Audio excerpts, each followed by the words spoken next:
I'm Chris with the town of Farragut. I'm here to talk to you today about decks. I'm a building inspector, so we're going to take just a few minutes and look at one.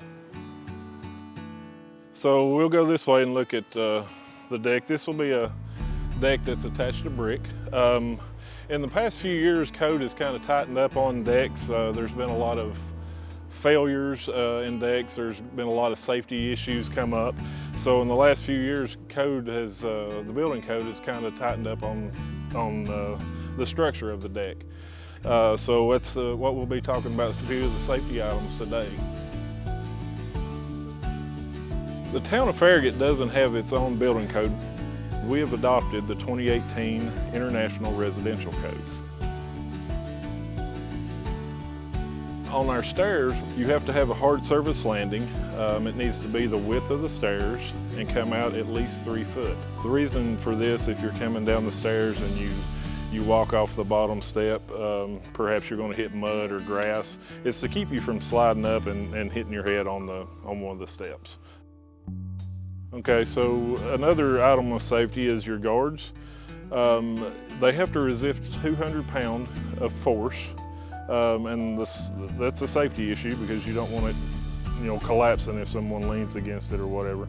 Also, code says that it cannot pass a 4-inch sphere between the balusters, and the reason behind that is so, for instance, a kid doesn't get their head stuck between them. So now we're going to talk about the graspable handrail. The handrail needs to be continuous. It has to return to the post on both ends. The reason that it has to return to the post on both ends is so you don't, if you're coming down the stairs in a hurry, you don't catch your clothing on it. It's also for the blind. When they reach the top or the bottom, they know they're at the last step. That's why the code has required the graspable handrail. So now I want to talk about risers. Risers have to be closed or cannot allow the passage of a 4-inch sphere. The reason behind that is for tripping hazards and for child safety.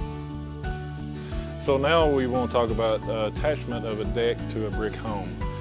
For safety and collapse hazards, code does not allow you to attach with bolts to or through brick.